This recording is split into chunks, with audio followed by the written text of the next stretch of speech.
आप सभी लोगों को नमस्कार। तो चलिए शुरू करते हैं अपना ज्योमेट्रिकल आइसोमर्स का अगला लेक्चर। देखो, हम लोगों ने पिछले लेक्चर में क्या बात की थी? हम लोगों ने पिछले लेक्चर में कैलकुलेशन ऑफ ज्योमेट्रिकल आइसोमर्स की बात की थी, याद है? और कैलकुलेशन ऑफ ज्योमेट्रिकल आइसोमर्स में हम लोगों ने ये सीखा था कि किस तरीके से हम लोग GI कैलकुलेट करते हैं डिफरेंट कंपाउंड्स में। अगर एक बार मैं आपको थोड़ा सा रिवाइज करवाऊं तो मैंने आपको सबसे पहले ये बोला था, आपको कंपाउंड में ये देखना है कि वहां पर सिमिलर एंड है या डिसिमिलर एंड है। यदि वहां सिमिलर एंड है तो वहां पर फॉर्मूला फर्दर दो पार्ट्स में स्प्लिट होता है, एक n इक्वल टू इवन और एक n इक्वल टू ऑड, ठीक।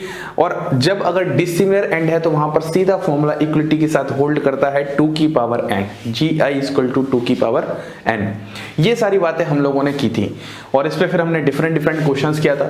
जो लास्ट क्वेश्चन था वो थोड़ा अपने आप में इंटरेस्टिंग क्वेश्चन था, क्योंकि देखने से जब हम बात कर रहे थे तो वहां पर आंसर 3 आना चाहिए था। क्लियर है?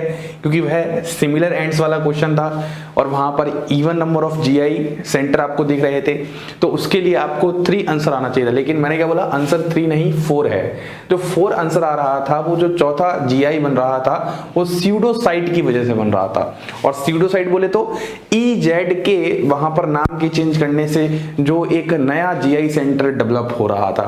तो अब वही थोड़ा सा मैं स्टार्ट करते हुए 1-2 क्वेश्चंस वैसे ही लिखता हूं, आप मुझे बताइएगा कहां पर आंसर स्यूडोसाइट की वजह से चेंज हो रहा है, ठीक है? तो चलिए शुरू करते हैं। क्वेश्चन हमारा कुछ इस तरीके से है।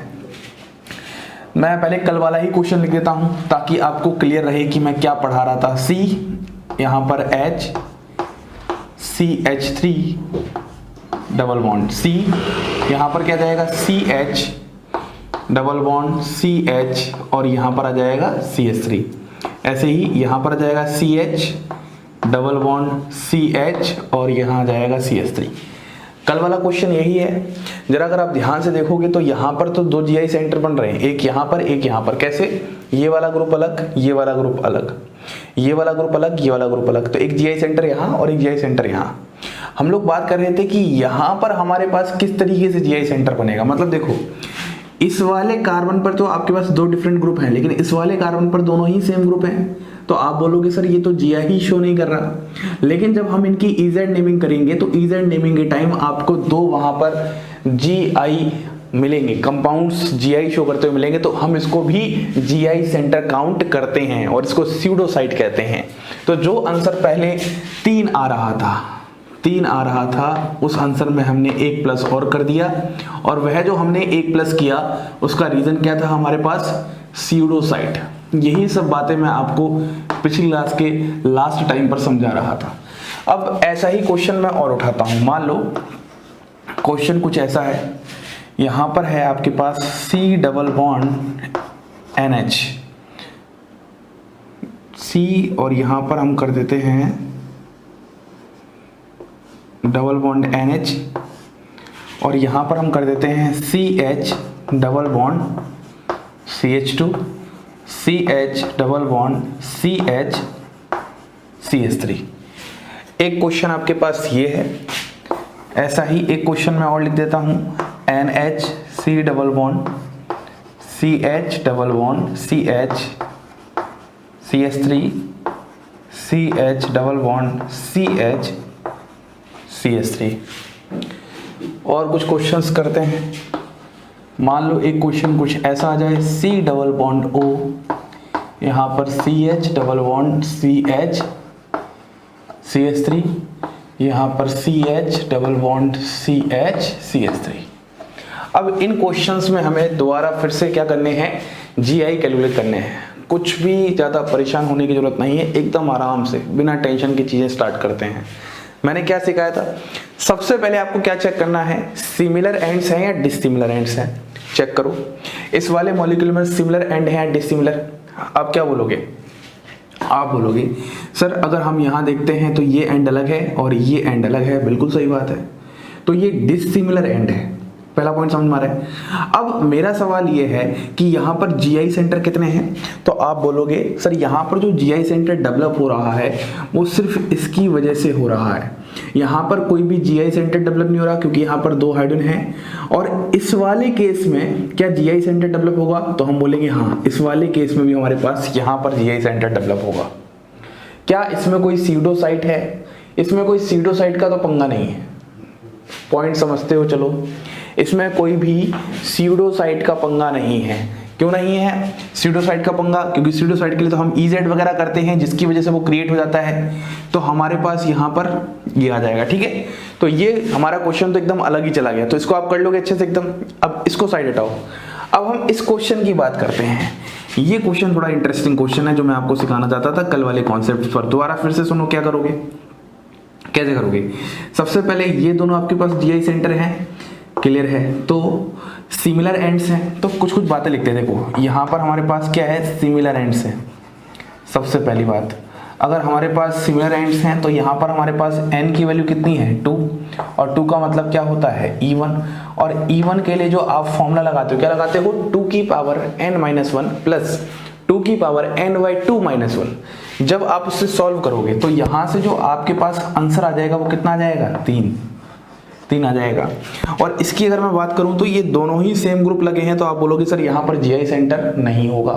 लेकिन अगर आप जरा ध्यान से देखोगे तो यहाँ पर अगर मैं इजेड नेमिंग बनाऊं, जिस तरीके से मैंने इस मॉलिक्यूल में यहाँ पर बनाया था इजेड नेमिंग, इस वाले में और इस वाले में, ठीक है, वैसे ही यहाँ पर मैंने बनाया था। फिर मैंने CIP रूल के अकॉर्डिंग प्रायोरिटी दी थी, तो एक बार इस सेंटर पे आपको E देखने को मिलेगा और एक बार इसी सेंटर पर आपको Z देखने को मिलेगा। तो ये जो E और Z है तो कहीं ना कहीं ये बता रहे हैं यह एक सीडोसाइट जनरेट हो रही है, और यह जो सीडोसाइट जनरेट हो रही है यह एक ज्योमेट्रिकल आइसोमर्स को कंट्रीब्यूट करती है। बस इसी बात को आपको समझना है कि कब सीडोसाइट्स बन रही होगी और कब सीडोसाइट्स नहीं बन रही होगी। क्या क्लियर है आपका ये वाला क्वेश्चन।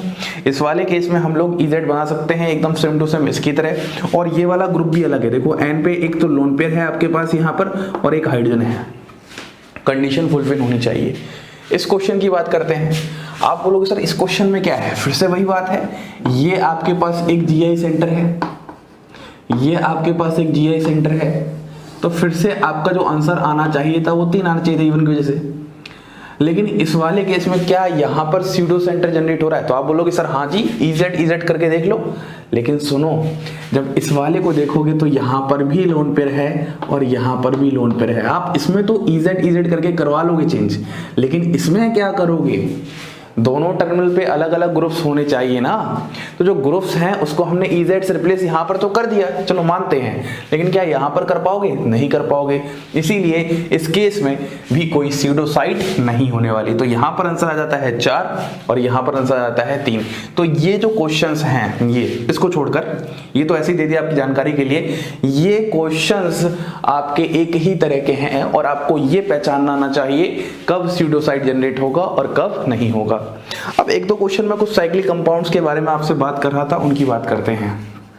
देखो अगर हम बात करें यहाँ पर हमारे पास कुछ ऐसा है CH3 और यहाँ पर हमारे पास कुछ ऐसा है CH3। क्लियर है।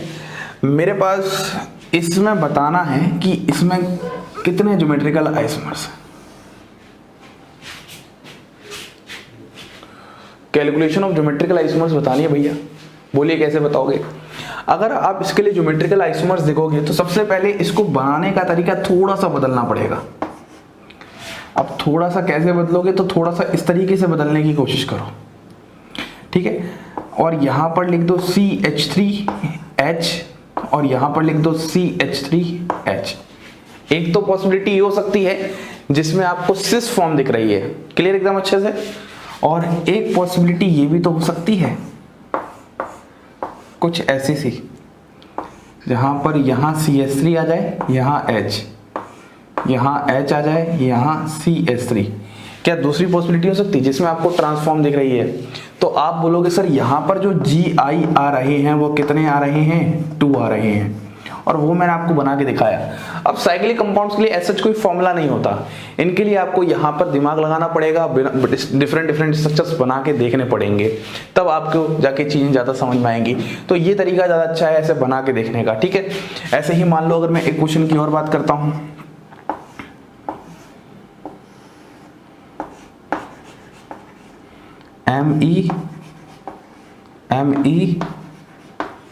ME मान लो ऐसा कुछ है। देखो अगर दो ग्रुप लगे होते तो हम इसकी तरह समझा देते, एक सिस फॉर्म होती और एक ट्रांसफॉर्म होती। मान लो अब 3 ग्रुप आ चुके हैं, तो 3 ग्रुप के केस में हम क्या करेंगे, बस वही सेम बात करेंगे यार। अगर जरा ध्यान से देखो तो थोड़ा ध्यान से समझने की कोशिश करो। यहाँ पर क्या सिखाना चाहता हूँ, यहाँ पर आप इसका डायग्राम कुछ ऐसे बना लो, इन दोनों को ऊपर की तरफ रख दो। क्या आप इसका मतलब समझ रहे हो, वेज होता ही है, ठीक है। और इस वाले को भी इस बार ऊपर की तरफ रख लो। एक तो डायग्राम ये हो गया, जहां पर अगर ये प्लेन में आपके पास इस तरीके से 3 मेंबर रिंग है और 3 OMe क्या होंगे, ऊपर की तरफ होंगे, ठीक। अब अगर मैं एक और बात करता हूं तो एक और पॉसिबिलिटी कुछ ऐसी हो सकती है, ये जो 2 Me हैं इनको तो आप ऊपर की तरफ रखो, लेकिन यहां वाला जो Me है इसको आप नीचे की तरफ रख दो। देखो डैश का मतलब है नीचे की तरफ। फिर से सुनो, 3 मेंबर्ड रिंग है कुछ इस तरीके से, 3 मेंबर्ड रिंग, ठीक है, जिसमें तीनों Me क्या है, ऊपर की तरफ है, तो तीनों आपस में क्या होंगे, सिस होंगे। इनका सिस है, इनका सिस है, इनका सिस है। लेकिन अगर हमारे पास दोबारा से 3 मेंबर्ड रिंग है और इस Me को जो वहां पर प्रेजेंट है उसको मैं नीचे की तरफ कर दूं, तो ये इसके रिस्पेक्ट में क्या होगा, ट्रांस, और ये इसके रिस्पेक्ट में क्या होगा, ट्रांस, और इसके रिस्पेक्ट में क्या होगा, सिस। मतलब एक नई कॉन्फ़िगरेशन आपको मिल रही है, उसी को तो बोलते हैं हम कॉन्फ़िगरेशनल आइसोमर। तो ये हमारे पास बन रहा है, तो कितने बन रहे हैं, 2। तो इसके लिए भी हमारे पास GI की वैल्यू कितनी हो जाएगी, 2 हो जाएगी। बस इसके लिए आपको थोड़ा सा दिमाग लगाना पड़ेगा, जो भी आप कुछ सीखे हो इन्हीं को अप्लाई करना आना चाहिए। ये बात होती है हमारी यहाँ पर कैलकुलेशन ऑफ ज्योमेट्रिकल आइसोमर्स से खत्म। अब जो हमारा नेक्स्ट टॉपिक है ज्योमेट्रिकल आइसोमर्स में, वो मैंने लिखाया था inter conversion of geometrical isomer, मतलब सिस को ट्रांस में कैसे इंटर कन्वर्ट करेंगे, इस कहानी को हम समझने की कोशिश करते हैं और क्या ही जरूरत पड़ चुकी है ये सब करने के लिए। तो आइए अब हम बात करते हैं अपने ज्योमेट्रिकल आइसोमर्स के नेक्स्ट टॉपिक पर। वो नेक्स्ट टॉपिक है हमारा यहाँ पर इंटर कन्वर्जन ऑफ GI। ये थोड़ा सा इंटरेस्टिंग टॉपिक है और थोड़ा सा हटके टॉपिक है, मतलब शायद से ही आपने इस टॉपिक को पहले कभी पढ़ा हो। तो अगर हम इंटर कन्वर्जन ऑफ GI की बात कर रहे हैं तो सबसे पहले मैं ज्योमेट्रिकल आइसोमर्स यहाँ लिख देता हूँ।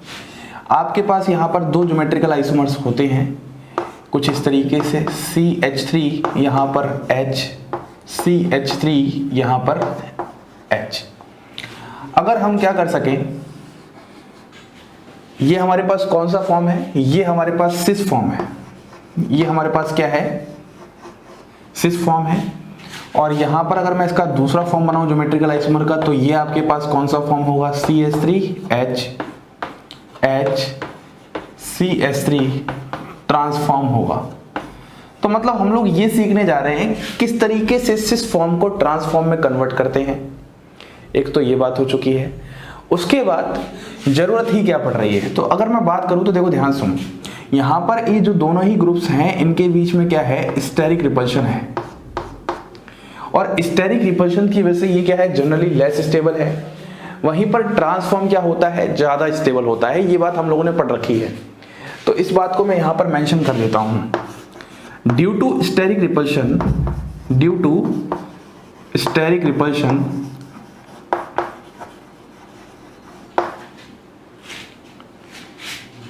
cis form is generally less stable. Cis form is generally less stable. Clear इतना पॉइंट।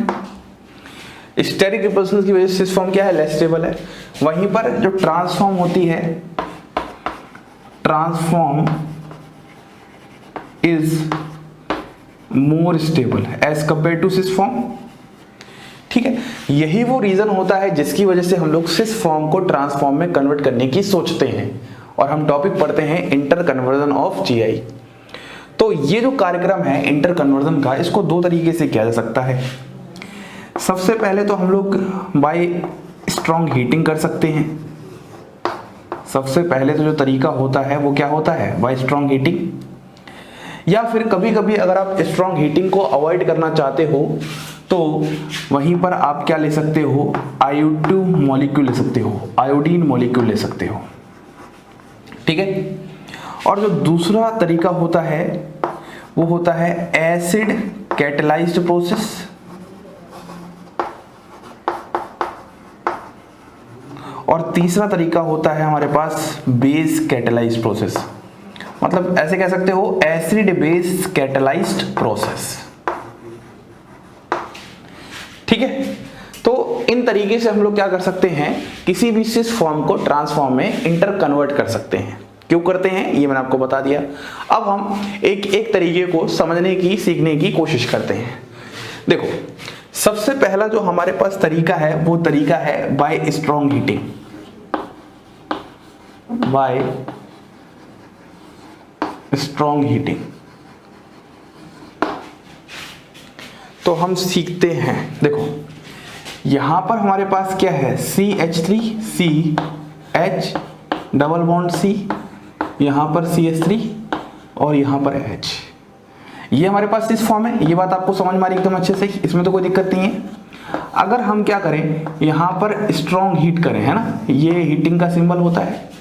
अगर हम स्ट्रॉन्ग हीटिंग करें तो स्ट्रॉन्ग हीटिंग से यहाँ पर होमोलिटिकली बॉन्ड ब्रेक हो जाएगा। आप लोगों ने पढ़ा होगा, ये बात मैंने पहले बता भी रखी है कि हीटिंग वगैरह जो होती है वो होमोलिटिक बॉन्ड को बढ़ावा देती है, होमोलिटिक बॉन्ड फिजन को बढ़ावा देती है। तो जिसकी वजह से आपके पास एक इलेक्ट्रॉन ऐसा दिख जाएगा और एक कुछ ऐसा दिख जाएगा, ठीक। सबसे पहले आपने होमोलिटिक बॉन्ड ब्रेकिंग कर दिया। अब होमोलिटिक बॉन्ड ब्रेकिंग के बाद आपके सिग्मा बॉन्ड हो चुकी है।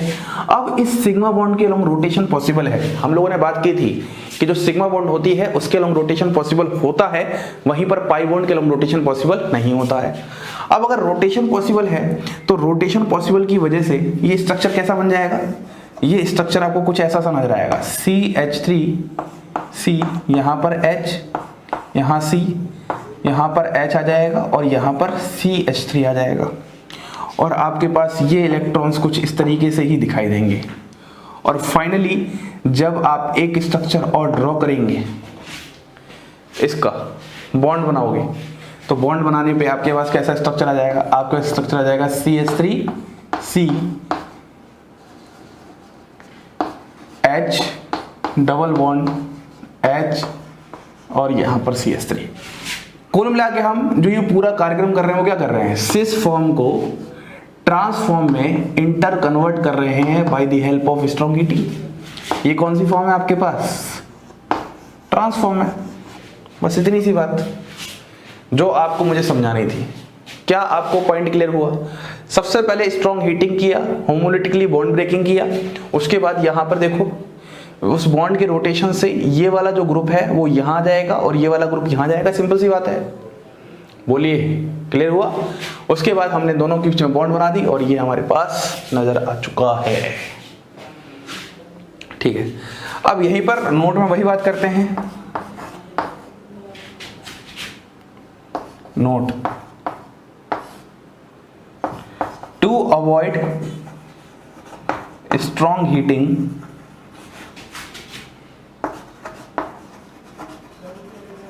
this transformation reaction, to avoid strong heating, this transformation reaction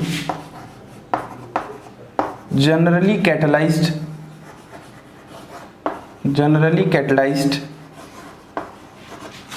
by I2 molecule। अगर हमें क्या करना है, अगर हमें स्ट्रॉन्ग हीटिंग को अवॉइड करना है, मतलब स्ट्रॉन्ग हीटिंग यूज नहीं करनी, तो हम लोग वहां पर I2 मॉलिक्यूल का यूज करके यही ट्रांसफॉर्मेशन कर सकते हैं।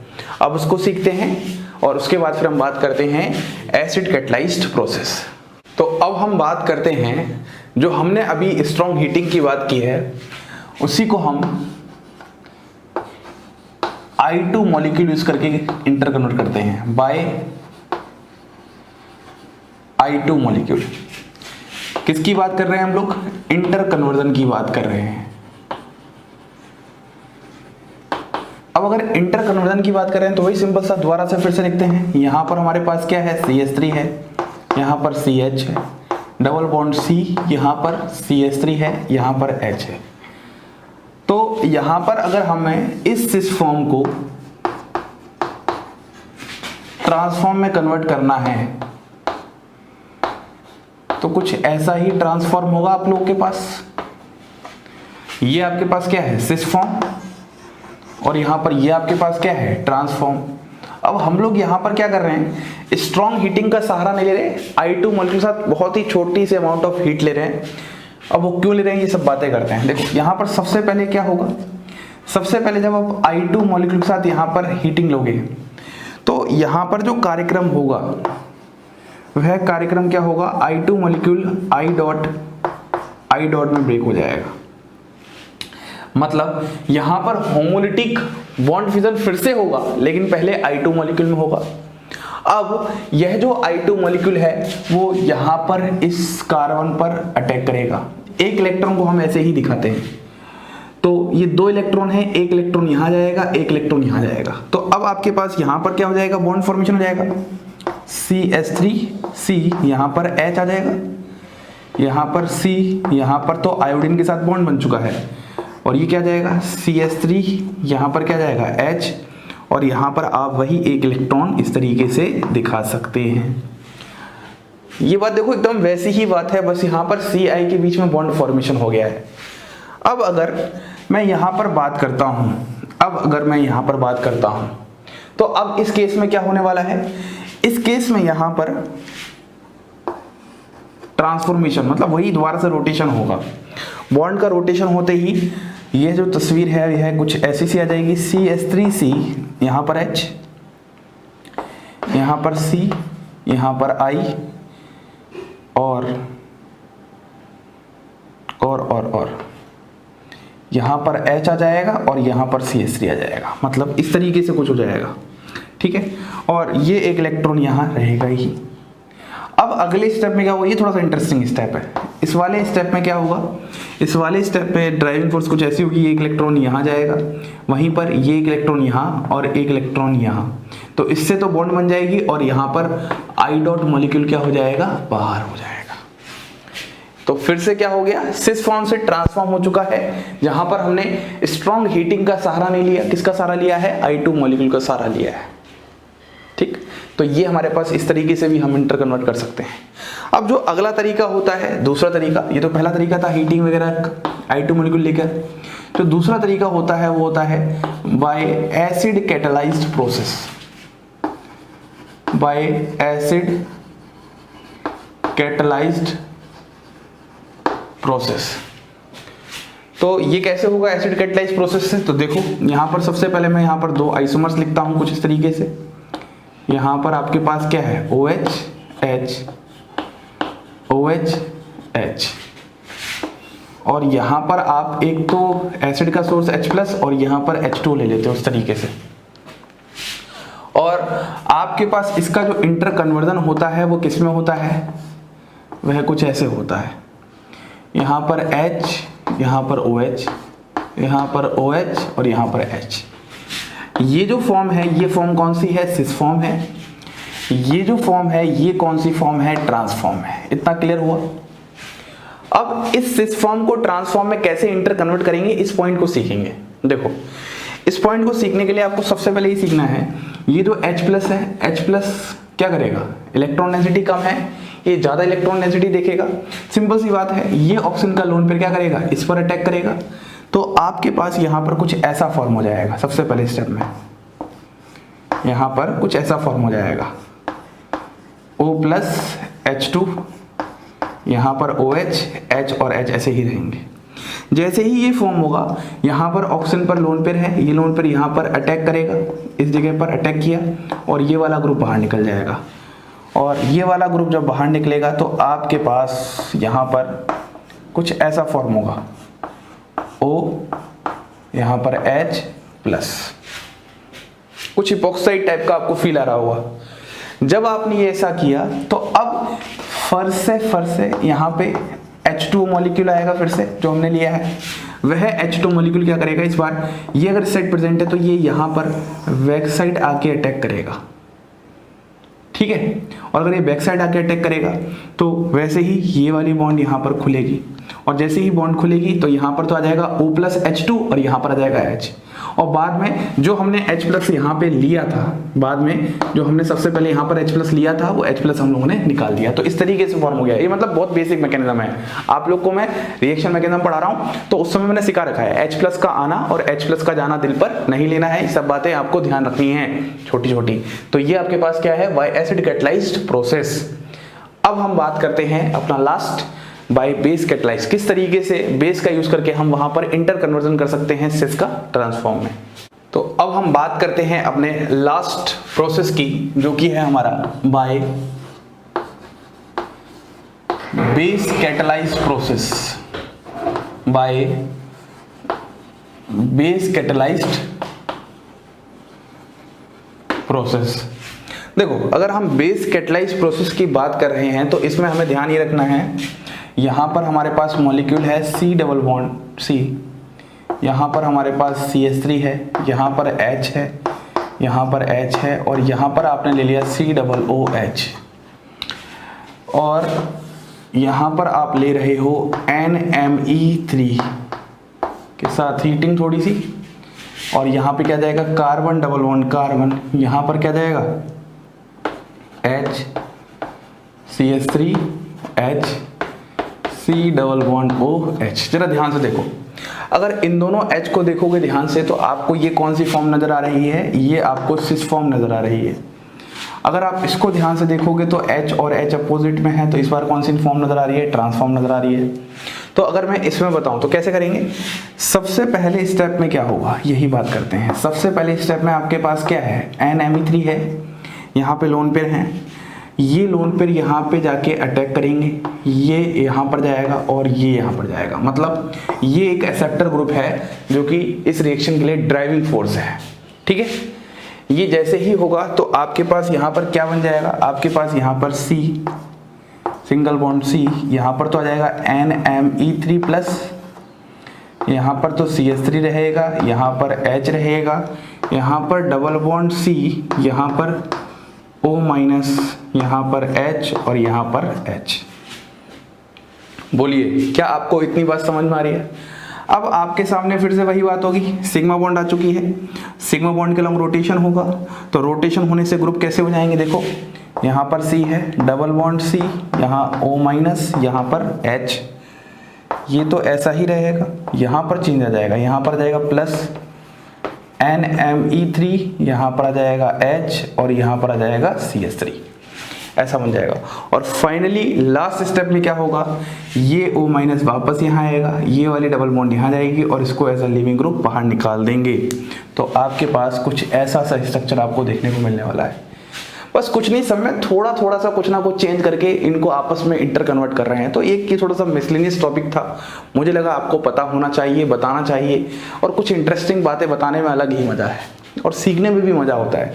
कम से कम एटलीस्ट अगर आप कभी किसी प्लेटफॉर्म पे पढ़ा रहे हो या कुछ बातें करोगे तो ये कुछ एक्स्ट्रा बातें बताकर हम लोग बाकी सबसे सुपीरियर हो सकते हैं, बाकी सबसे एक अच्छा लेवल अपना टीचिंग में हो सकता है। आप सभी को ऑलमोस्ट टीचिंग ही करनी होगी, और नहीं भी करनी है तो अगर आप कोई भी एग्जाम्स के लिए कर रहे हो तो अगर आप कुछ एक्स्ट्रा बात पता है तो आपका कॉन्फिडेंस लेवल एक अप होगा। तो इसीलिए हम बात कर रहे हैं। तो ये हमारा लेक्चर यहीं पर समाप्त होता है। मतलब इस लेक्चर में हमने पूरी बात किसकी की, इंटर कन्वर्जन ऑफ जीआई की। अब जो हमारा नेक्स्ट लेक्चर होगा वो भी जीआई का है, वो थोड़ा सा इंटरेस्टिंग है। उसमें और इंपॉर्टेंट बातें करेंगे कि रेजोनेंस की वजह से किस तरीके से जीआई हो सकता है, रिएक्शंस की वजह से किस तरीके से जीआई हो सकता है। एक और टॉपिक होता है बाइफिनाइल ट्राइफिनाइल सिस्टम, उस सिस्टम पे भी हम लोग जीआई देखने की कोशिश करेंगे।